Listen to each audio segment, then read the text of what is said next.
Well, hello out there. This is Bob and Lou at the Two Old Guys Garage. It's been a while. Today is February 13th, Friday the 13th, 2026. Our last published YouTube video was part 85, December 15th. Mostly inactive since then, but we got a new project coming up, so I thought I'd catch up. We're gluttons for punishment.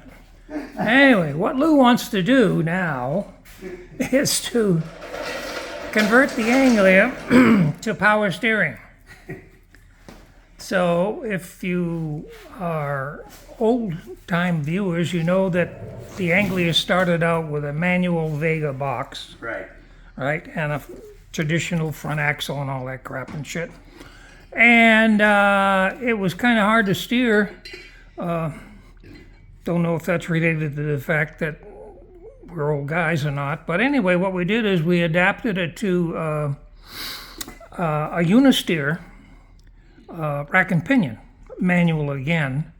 And that worked out pretty good. It did make it easier, but Lou is getting bored because we haven't done much of anything. And he thinks he wants to make it now a Vega power steering box. So what we've been doing earlier today and yesterday, I guess, when Lou had this brain fart, is researching how we might be able to do this. And what we're looking at and leaning towards is kit parts from Speedway Motors, which is a kit that takes a Vega power steering box and a custom bracket, mounts it down low in the front. So what we've been doing, the Anglia is jacked up because we were looking to see if we could actually fit the damn thing. We think we can. So we're about to place an order, and we've got all the stuff identified at Speedway, but we're going to see if we can cross over the same stuff to Summit, which is much closer to us and could be shipped actually within one day and get the stuff. Yeah.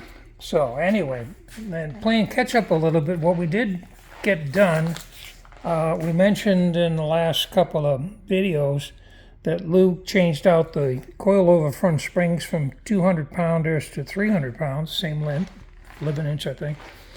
And then he did get around and replaced the coilovers in the back, same thing, 200 to 300, 11 inch. Okay, now. Yeah, the back ones are 300, the front ones are 375. Oh, I thought you told me that. No, 375. Oh, okay. Anyway. Or 350. And road testing the car, we've had a number of clicks and clacks and clunks, and we had a particularly bad one in the front, which when he went over a hard bump sounded like the end of the world. Anyway, what he found out last week was that the 4 bars on the front, if you look there, that upper bar there was too close to the exhaust pipe, and on a severe bump it was hitting the exhaust pipe. So he went down a couple of days ago to the muffler shop, nice guys, and they actually rebuilt the pipe. Yeah, they rebuilt it for nothing. And they didn't charge him because it was their mistake, which was cool. Anyway, that is that. Let's see, we didn't do anything else on the car, right? No. No. Okay, so here we are. This would be, what, part 82? 86. 86? This would be part 86. This would be segment 1. And since there might be some of our stalwart viewers out there who think we died, we're still alive. I turned 86 last week on Groundhog's Day, and Lou was going to be, what, 85? Yeah, I'll be 85 in on May. Cinco de Mayo. So we got 2 holidays and 2 birthdays. So we're still the 2 old guys. We still don't move very fast, but we know how to work the old style and build hot rods.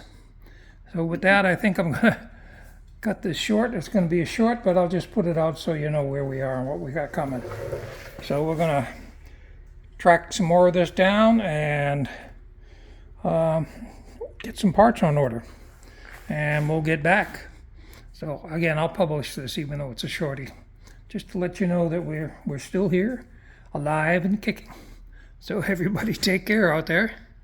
We'll catch you all later.